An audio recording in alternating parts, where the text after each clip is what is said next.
Hello students, I welcome you all to my channel. I hope you all are doing well. सब खैरियत से हैं, अपना बहुत ध्यान रख रहे हैं एंड सिंसियरली आप अपने एग्जामिनेशन की प्रिपरेशंस में लगे हैं, खूब मेहनत कर रहे हैं। तो आज के सेशन में हम लोग 17 मई 2025 का द हिंदू न्यूज़पेपर और इसके इंपॉर्टेंट करंट अफेयर्स को डिस्कस करेंगे for UPSC civil services 2026 prelims as well as mains as well as जितने भी आपके अपकमिंग कॉम्पिटिटिव एग्जामिनेशंस हैं जिसमें करंट अफेयर्स पूछा जाता है उन सब के लिए भी, चाहे रेलवे का एनटीपीसी का एग्जाम हो, चाहे यूपीएससी का ही अभी ईपीएफओ का एग्जामिनेशन नोटिफिकेशन आने वाला है वो हो, चाहे एसएससी के पेपर हो या और भी कोई दूसरे एग्जामिनेशन जिसमें करंट अफेयर पूछा जाता है, उन सबके पॉइंट ऑफ व्यू से भी हम लोग ये देखेंगे कि 17 मई 2025 की क्या क्या इंपॉर्टेंट खबरें हैं।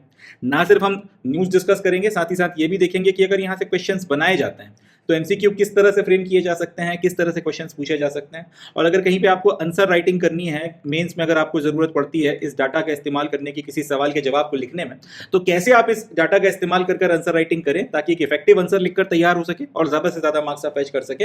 ये सारी बातें भी हम लोग आज के सेशन में डिस्कस करने वाले हैं। तो काफ़ी कुछ है जानने के लिए, काफ़ी सारी चीज़ें हैं सीखने के लिए। And now without any further ado we begin 17 मई 2025 का द हिंदू और इसके इंपॉर्टेंट करंट अफेयर शुरू करते हैं। पहला समाचार ये रहा, देखते हैं सर। पहले समाचार में हमको इंडिया पाकिस्तान के रिलेशंस पर बात करनी है। न्यूज़ यह है कि हमारे जो रक्षा मंत्री हैं, डिफेंस मिनिस्टर राजनाथ सिंह साहब, इन्होंने इंटरनेशनल मॉनेटरी फंड, जिसको शॉर्ट में आईएमएफ बोला जाता है, उनसे ये बोला है कि रिसेंटली उन्होंने जो पाकिस्तान को 1 बिलियन का असिस्टेंस देने का अप्रूवल दिया है, इसको फिर से एक बार रिकंसिडर करें एंड भविष्य में किसी और तरीके का सपोर्ट पाकिस्तान को देने से अगर हो सके तो बचें, रिफ्रेन करें। ये बात जो है, ये सजेशन कह सकते हैं, एक तरीके की गुजारिश कह सकते हैं, डिफेंस मिनिस्टर साहब ने भारत के इंटरनेशनल मॉनेटरी फंड से करी है।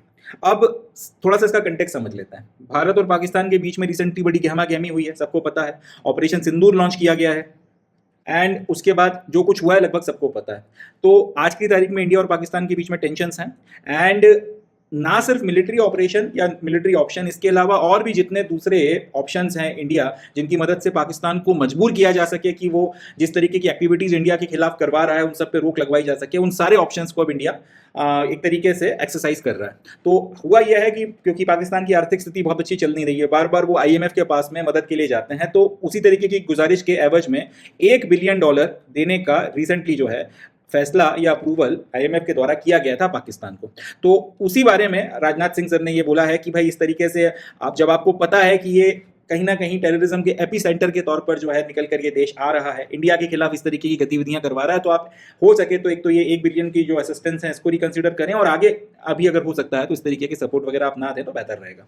क्योंकि हो या ना हो, डायरेक्टली और इनडायरेक्टली ये पैसा टेररिज्म में कहीं ना कहीं इस्तेमाल होगा। ये नहीं कह सकते कि पूरा इस्तेमाल हो, बट डायरेक्टली इनडायरेक्टली कहीं ना कहीं टेररिज्म की फंडिंग में ये पैसा लगेगा जरूर, ऐसा पाकिस्तान के बारे में इंडिया के का कहना है। एंड क्योंकि इंडिया भी जो है इंडियन इंटरनेशनल मॉनेटरी फंड में एक कंट्रीब्यूटर है, जो अलग अलग इसके देश हैं सब अपनी अपनी क्षमता के हिसाब से एक सर्टेन अमाउंट ऑफ मनी जो है आईएमएफ को कंट्रीब्यूट करते हैं और उसी पैसे से फिर किसी देश को लोन दिया जाता है, किसी देश को असिस्टेंस दिया जाता है। तो एक तरीके से आप कहीं ना कहीं हमारा पैसा जो है वो इस्तेमाल कर रहे हो पाकिस्तान को फंड करने में, जिसके बारे में हमारा ये कहना है कि वो टेररिज्म के डायरेक्ट या इनडायरेक्ट फंडिंग में इस्तेमाल होगा। तो हम नहीं चाहते कि हमारा पैसा, चाहे कितना भी अमाउंट हम या कितना भी प्रपोर्शन हम लोग दे रहे हो, उसका किसी भी तरीके से इस तरीके के इंफ्रास्ट्रक्चर को, टेरर इंफ्रास्ट्रक्चर को फंड करने में यूज हो। इसलिए हम आपसे ये गुजारिश करते हैं। ये बात जो है राजनाथ सिंह साहब के द्वारा की गई है। साथ ही साथ उन्होंने एक और बात पॉइंट करी कि रिसेंटली ही पाकिस्तान की जो सरकार है उन्होंने फाइनेंशियल असिस्टेंस की घोषणा करी है जैश ए मोहम्मद और लश्कर ए तैयबा के लिए, जिसकी मदद से वो अपने उस सारे इंफ्रास्ट्रक्चर को रिबिल्ड कर सकें भावलपुर और मुरीद के में, जो इंडिया की स्ट्राइक्स में बर्बाद हो गया है। तो ये भी कहना है अब हम लोगों का कि देख लीजिए, हमने जो आपके यूएन के डेजिग्नेटेड टेररिस्ट्स हैं उनको हम लोगों ने जो है स्ट्राइक किया था, जो पहलगाम में अटैक हुआ था उसके बाद में, एंड जो डेजिग्नेटेड आपके टेररिस्ट हैं हम लोग उनके खिलाफ हमला करते हैं, हमने उनके जो है इंफ्रास्ट्रक्चर को डिसमेंटल किया और ये देश, इसकी सरकार अल्टीमेटली उनको पैसा दे रही है कि जो तुम्हारा इंफ्रास्ट्रक्चर बर्बाद किया गया है इंडियन स्ट्राइक्स में, उसको तुम फिर से जो है बिल्डअप कर लो। तो ये कहीं ना कहीं एक क्लियर कट इंडिकेशन है कि ये लोग अपना जो सपोर्ट है इस तरीके की ऑर्गेनाइजेशंस को वो बंद नहीं करेंगे। अब आईएमएफ से जो पैसा मिलेगा $1 बिलियन का, उसका भी इस्तेमाल इसी तरीके की किसी ना किसी गतिविधि में किया जाएगा। इंफ्रास्ट्रक्चर बनाने के लिए पैसा दिया जा रहा है, इनके रिहेबिलिटेशन के लिए पैसा लगाया जा रहा है और इस सारे पैसे को डायरेक्टली इनडायरेक्टली फिर जो है इसी तरीके की गतिविधियों में इस्तेमाल किया जाएगा। और फिर वही बात आ जाती है क्योंकि हम लोग भी एक सर्टेन अमाउंट में पैसा इन लोगों को देते हैं आईएमएफ वालों को, तो एक तरीके से ये हमारा ही पैसा है जो हमारे खिलाफ इस्तेमाल हो रहा है और ये चीज जो है एक्सेप्टेबल नहीं है। ये बात जो है कही गई है। अब ये जो पॉइंट है कि भारत जनरली देखें इस तरीके से कभी अर्ज नहीं करता किसी भी इंटरनेशनल यूनिट को या फिर किसी भी इस तरीके की ऑर्गेनाइजेशन को, मगर अब पाकिस्तान के खिलाफ अगर खुलकर हमारे डिफेंस मिनिस्टर जैसे इंपॉर्टेंट रैंक के अगर व्यक्ति बोल रहे हैं और हम लोग पूरी तरीके से अब जो डिप्लोमेसी कर रहे हैं कि पाकिस्तान को आइसोलेट किया जाए, तो कहीं ना कहीं इससे एक बात साफ हो गई है कि भारत अब मूड में नहीं है पाकिस्तान को माफ करने के, और हर वो तरीका जिससे अल्टीमेटली इनको जो है चोट पहुंचाई जा सकती है उसका एक्सरसाइज की जा रही है। कुल मिलाकर जो एक बात कही गई थी कि अब किसी तरीके का टॉलरेंस नहीं होगा, ये जो जीरो टॉलरेंस की बात की गई थी टेररिज्म के खिलाफ में, उसको अब प्रैक्टिस में लाया जा रहा है और हर वो चीज़ जिसकी मदद से पाकिस्तान को उसके घुटनों पर लाया जाए वो सब किया जा रहा है। तो एक तरीके से हम लोग इसको इस तरह से देख सकते हैं कि इंडिया अब अपनी मसल फ्लेक्सिंग जो है करना शुरू कर चुका है। That's it from this news. आगे बढ़ते हैं, चलिए नेक्स्ट न्यूज़ देखते हैं। इसमें हमको बात करनी है मल्टी एजेंसी सेंटर के बारे में। अब ये न्यूज़ जितने भी आपके डिफेंस एग्जाम्स हैं उनके पॉइंट ऑफ व्यू से बहुत काम की है, चाहे नेशनल डिफेंस एकेडमी का पेपर हो, चाहे कंबाइंड डिफेंस सर्विसेज हो, CAPF का एग्जाम हो, और इसके अलावा जितने भी आपके दूसरे पेपर होते हैं कैट वगैरह डिफेंस से रिलेटेड, उसमें ये न्यूज़ बहुत काम की है। एंड हमारे जो आपके जनरल दूसरे एग्जाम्स हैं SSC CGL हो गया UPSC हो गया, इसमें भी जो है ये न्यूज़ हमारे काफ़ी काम की है। तो एक्सपेक्ट कर सकते हैं कि इस टॉपिक में से आपको एक क्वेश्चन किसी भी एग्जाम में आने वाले वक्त में देखने के लिए मिल सकता है, एंड इसलिए इसको अच्छे से प्रिपेयर करना है। तो मल्टी एजेंसी सेंटर के बारे में हमको इस न्यूज़ में बात करनी है। समाचार यह है कि होम मिनिस्टर अमित शाह ने रिसेंटली मल्टी एजेंसी सेंटर का इनॉग्रेशन किया है। अब ये मल्टी एजेंसी सेंटर क्या है? ये एक कॉमन काउंटर टेररिज्म ग्रिड है जिसको इंटेलिजेंस ब्यूरो के अंडर में बनाया गया। थोड़ा सा समझते हैं। देखें, भारत में कई सारी संस्थाएं हैं जो देश की सिक्योरिटी को प्रोटेक्ट करने के लिए काम करती हैं। जैसे एक्सटर्नल सिक्योरिटी की बात की जाए तो उसके लिए हमारे पास रिसर्च एंड एनालिसिस विंग है जिसको शॉर्ट में रॉ या फिर RNEW बोला जाता है। इसी तरह इंटरनल सिक्योरिटी की बात की जाए तो उसके लिए हमारे पास इंटेलिजेंस ब्यूरो है। आर्मी की बात की जाए तो उनका अपना खुद का एक अलग मिलिट्री इंटेलिजेंस होता है। इसी तरह से नेवी का अपना नेवल इंटेलिजेंस होता है, एयरफोर्स का एयर इंटेलिजेंस होता है, और भी इसके अलावा कई सारी संस्थाएं हैं उनके अपने अपने इंटेलिजेंस नेटवर्क हैं। पुलिस की बात की जाए तो पुलिस का अपना लोकल इंटेलिजेंस होता है थानों का। तो इस तरीके से सबकी अपनी अलग अलग इंटेलिजेंस की जो है कह सकते हैं एक इकोसिस्टम बना हुआ है, और सबके पास में कुछ ना कुछ खबर होती है, कुछ ना कुछ जो है इंटेलिजेंस का इनपुट होता है। अब कई बार ऐसा हो सकता है कि RNEW को या फिर रॉ को ऐसा कोई एक इंटेलिजेंस इनपुट रॉ के द्वारा दिया जाए जिससे जिसको जो है कोलैबोरेट करने में पता चला कि मिलिट्री इंटेलिजेंस की तरफ से कोई इनपुट आया था और वो दोनों जो है उन दोनों को कंबाइन करके आपको कुछ एक ज्यादा बड़ी बात पता चल रही है। अब प्रॉब्लम यह है कि RNEW वालों का MI वालों के साथ में सीधा सीधा जो है कोई कोलैबोरेशन है नहीं, कोई उनके बीच में कॉमन लिंक नहीं है जहां से ये भी अपना इनपुट दे रहे हैं और ये भी अपना इनपुट दे रहे हैं और दोनों इनपुट्स को मिलाकर जो है एनालिसिस करके फिर कुछ और जो है आपको पता चल रहा है। यही बात दूसरी संस्थाओं के ऊपर भी लागू होती है। तो अब किया यह जा रहा है कि एक कॉमन आपका काउंटर टेररिज्म ग्रिड बनाया गया है जिसका नाम मल्टी एजेंसी सेंटर रखा गया है। इसको इंटेलिजेंस ब्यूरो के अंडर में रखा गया है, और होगा ये कि जो आपकी अलग अलग संस्थाएं हैं जो इंटेलिजेंस गैदरिंग का काम करती हैं, ये इन सबका जो इंटेलिजेंस है एक कॉमन इस पर्टिकुलर संस्था के अंदर लाया जाएगा, और इसका एनालिसिस फिर अलग अलग जगहों की जो इंटेलिजेंस आ रहा है उन सबका साथ में मिलाकर जो है एनालिसिस किया जाएगा। तो ये जो पूरा मल्टी एजेंसी सेंटर बनाने का आइडिया है ये कारगिल वॉर के बाद में आया था। 2001 में जो है इसको कंसेप्चुलाइज किया गया था। इसकी वजह ये थी कि कारगिल वॉर में को हम लोग एक तरीके का एक इंटेलिजेंस फेलियर कह सकते हैं। हम लोगों को ये पता ही नहीं चला कि पाकिस्तान की जो नॉर्दर्न लाइट इन्फेंट्री के लोग हैं वो आके हमारी उन चौकियों पे बैठ गए जिनको हम सर्दियों में खाली करके नीचे आ गए थे। जब बाद में हम अल्टीमेटली वहाँ पर जब हमने वापस उनको जाना रिज्यूम करना शुरू किया तब पता चला कि वो वहाँ पर आके बैठ गए। उसके बाद फिर कारगिल का पूरा वॉर हुआ और हमने उन सारी चोटियों को फिर से जीता था। कहीं ना कहीं एक वहाँ पे आपको समझ में आया कि एक इंटेलिजेंस फेलियर हुआ था। एंड एक चीज़ और समझ में आई कि कहीं ना कहीं हमारी अलग अलग संस्थाओं के बीच में उस तरीके का सिंक्रोनाइजेशन नहीं है, उस तरीके का कोऑर्डिनेशन नहीं है जिस तरीके का कोऑर्डिनेशन होना चाहिए। तो ये जो कंसेप्ट, तो उसके बाद में आर्म फोर्सेस के बीच में कोऑर्डिनेशन लाने के लिए भी जो है अलग अलग प्रयास किए गए। इसी तरह से इंटेलिजेंस की जो आपकी अलग अलग एजेंसीज हैं उनके बीच में भी कोऑर्डिनेशन लाने के लिए ये आइडिया जो है कंसेप्चुलाइज किया गया था जिसका नाम है मल्टी एजेंसी सेंटर।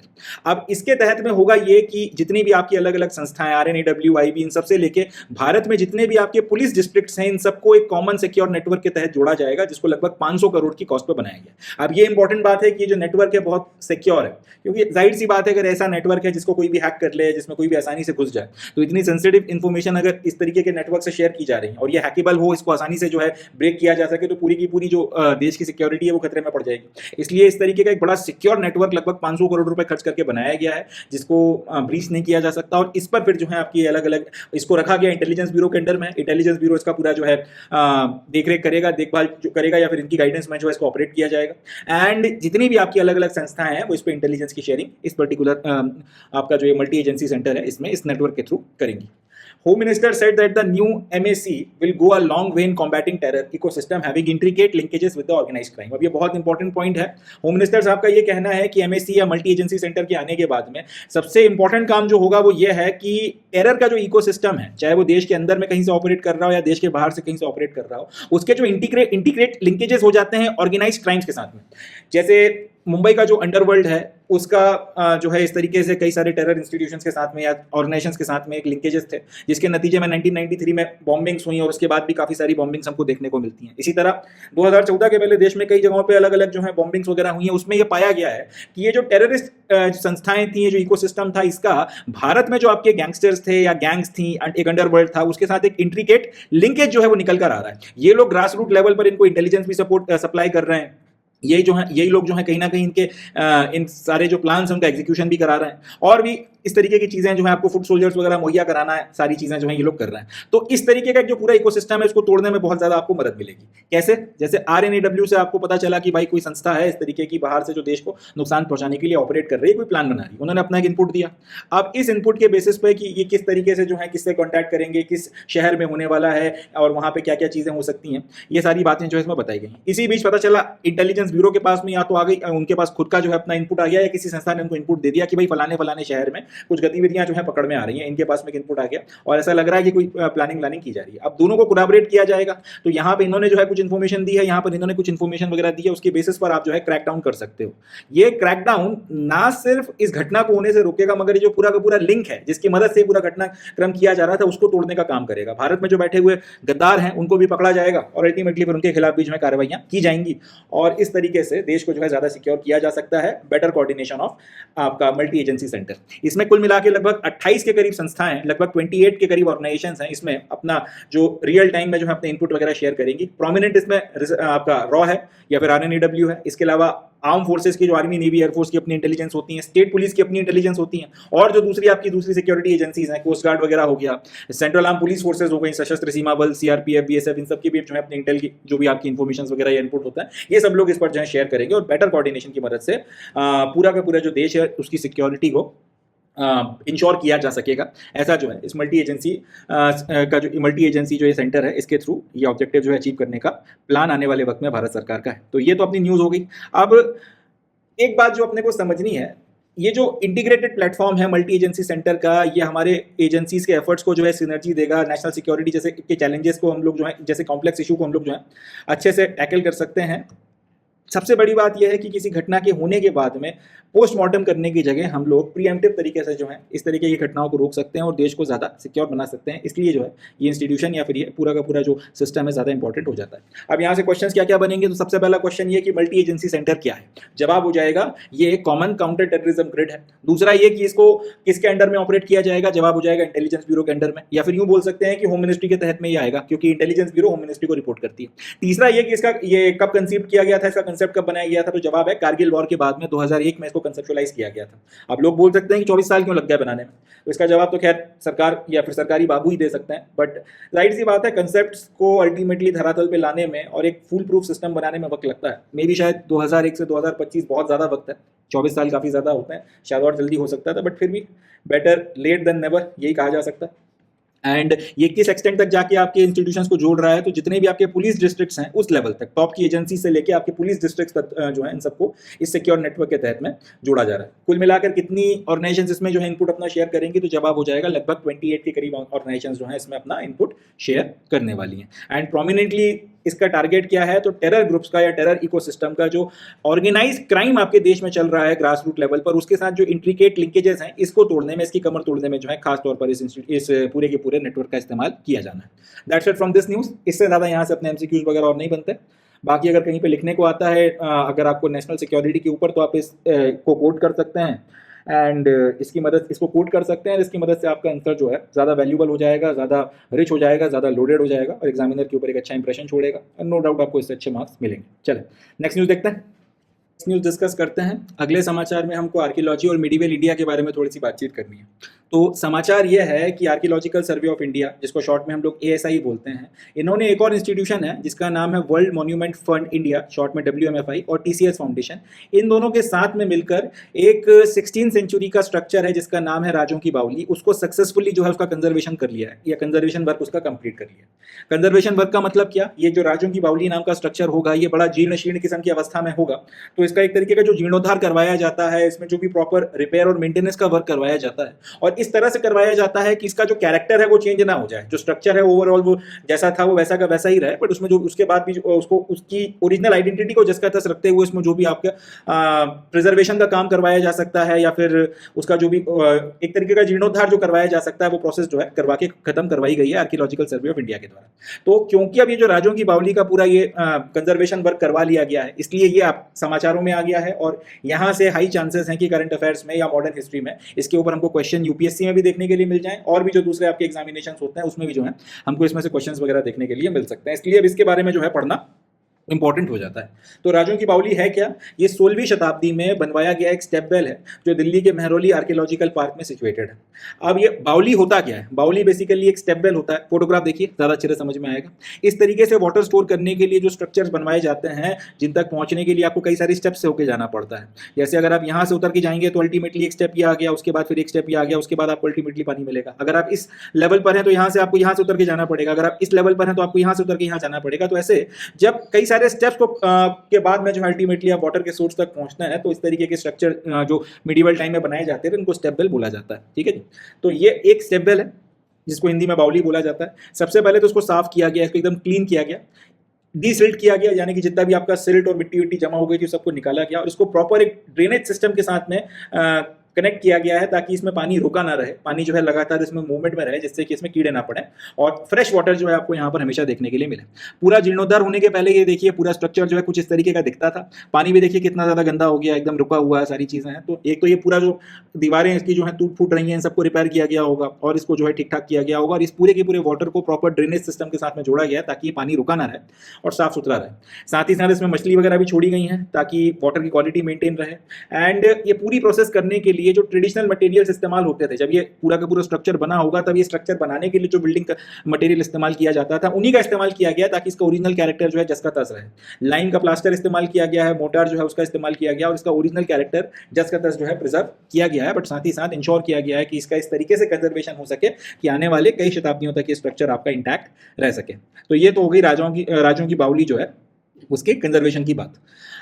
अब ये बनवाई किसने थी, कब से यहाँ पर है, इसके बारे में भी थोड़ा जानकारी होनी चाहिए, क्योंकि क्वेश्चंस अगर आएंगे तो इसी तरीके के आएंगे। अब ये तो बहुत कम चांसेस हैं कि ये पूछा जाए कि रिसेंटली एक 16 सेंचुरी का स्टेप वेल है जिसको कंजर्व किया गया है आर्कियोलॉजिकल सर्वे ऑफ इंडिया के द्वारा, आप उसका नाम बताओ।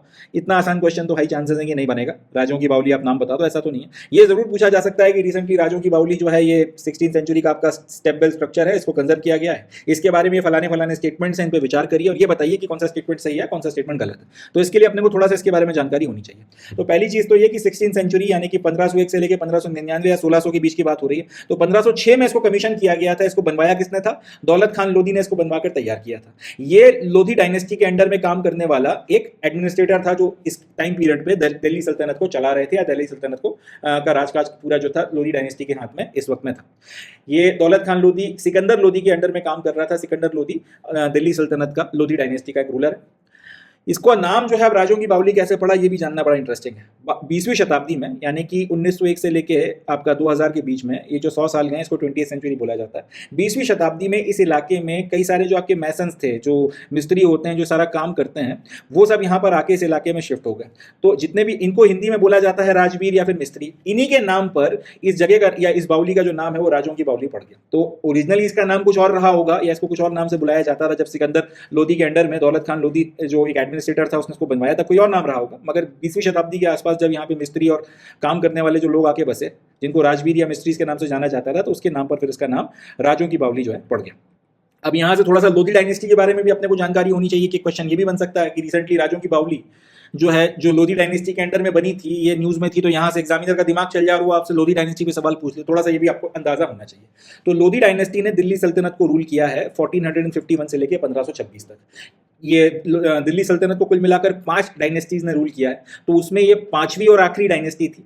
इसको फाउंड किसने किया था? उसका नाम था बहलोल लोधी, एंड इसने सैयद डायनेस्टी जो है इसको खत्म किया था। सैयद डायनेस्टी को रिप्लेस कर इसने दिल्ली सल्तनत को कब्जे में लिया और बहलोल लोधी ने अपनी लोधी डायनेस्टी की शुरुआत करी। ठीक है जी, ये दिल्ली का पहला अफगान रूलर भी है, इस बात को भी अपने को ध्यान रखना है। कितने इलाके पे इसका डोमिनेशन था? पंजाब, जौनपुर, ग्वालियर और अपर जो गंगा वैली है, इतने इलाके पे इसका डोमिनेशन रहा, इतने इलाके पे ये अपना रूल करता था।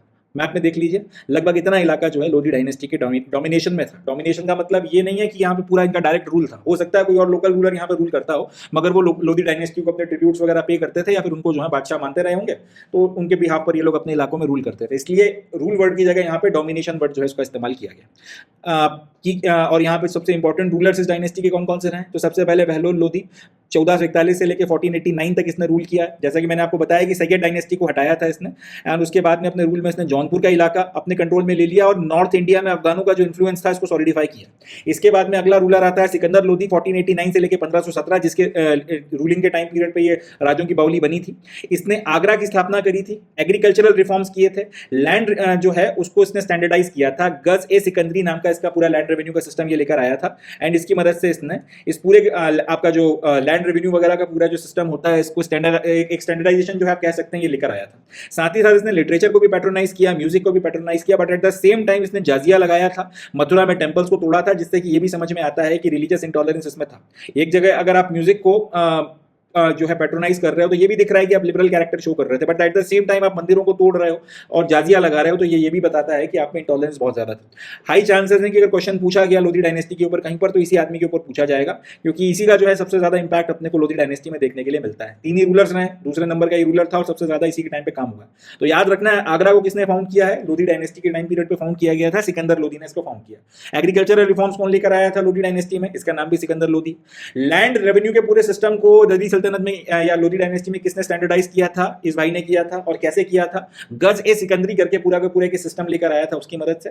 साथ ही साथ इसने म्यूजिक और इसको भी आपका लिटरेचर को भी पैट्रोनाइज किया, but at the same time जाजिया लगाया है एंड मंदिर तोड़े हैं मथुरा में। तो ये एक तरीके तो इससे ये भी समझ में आता है कि रिलीजियसली लिबरल तो ये नहीं था। लास्ट रूलर लोधी डायनेस्टी का है इब्राहिम लोधी, जिसने बाबर के साथ में पहली बैटल ऑफ पानीपत लड़ी थी 1526 में, और उसके हारने के साथ ही मुगल्स का जो रूल है वो शुरू हो गया और दिल्ली सल्तनत जो है वो यहाँ पर भारत में समाप्त हो गई। Last but not least, Delhi सल्तनत में जो 5 डायनेस्टीज ने रूल किया है उनका नाम भी लगे, यहाँ तो देख लेते हैं। सबसे पहली डायनेस्टी थी ममलूक डायनेस्टी, जिसको स्लेव डायनेस्टी भी बोला जाता है। 1206 से लेकर 1290 तक एक लंबा शासन इनका रहा। इसके बाद में खिलजी की डायनेस्टी आई 1290 से लेकर 1320 तक। फिर तुगलक डायनेस्टी आई 1320 से 1412 तक इन्होंने रूल किया।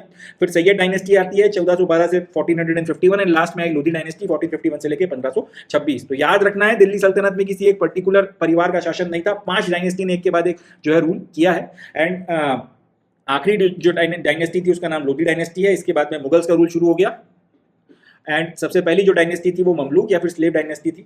बीच में खिलजी डायनेस्टी, तुगलक, सैयद। ममलूक, खिलजी, तुगलक, सैयद, लोधी, ये अपने को याद रखना है। Mamluk, Khilji, Tughlaq, Syed, Lodhi, MKTSL। इसमें कोई अपना एक्रोनिम वगैरह बना लीजिए और इसको आप ध्यान रखिएगा। चलें, that's it from this news. अब बढ़ते हैं नेक्स्ट न्यूज़ की तरफ, देखते हैं सर। चलें नेक्स्ट न्यूज़ देखते हैं, और ये समाचार इन्वायरमेंटल इकोलॉजी एंड बायोडाइवर्सिटी के पॉइंट ऑफ व्यू से बहुत काम का है। प्रीलिम्स में तो खैर चांसेस नहीं है, मगर मेंस में कहीं पर आप इसमें जो फैक्ट बताया गया है इसको कोट कर सकते हैं। कहीं पर अगर डेवलपमेंट वर्सेस इन्वायरमेंटल क्लियरेंस या फिर इन्वायरमेंटल प्रोटेक्शन जैसा अगर कोई इशू आता है तो उसमें इस पॉइंट को या फैक्ट जो भी हम लोग डिस्कस करने वाले हैं आप इसको कोट कर सकते हैं।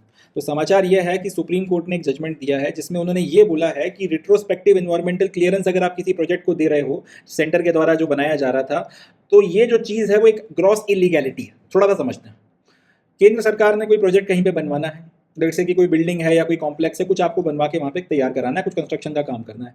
जिस इलाके में बनाना है वहाँ पर इस कंस्ट्रक्शन को शुरू करने के पहले आपको इन्वायरमेंटल क्लियरेंस लेना ज़रूरी था कि भाई आपका जो एक कंस्ट्रक्शन है इससे पर्यावरण को नुकसान हो रहा है या नहीं हो रहा, और अगर हो रहा है तो कितना नुकसान हो रहा है, वो जो नुकसान हो रहा है वो टॉलरेबल लिमिट में है या नहीं, ये सारी चीज़ों को लेकर एक क्लियरेंस जो है लिया जाता है।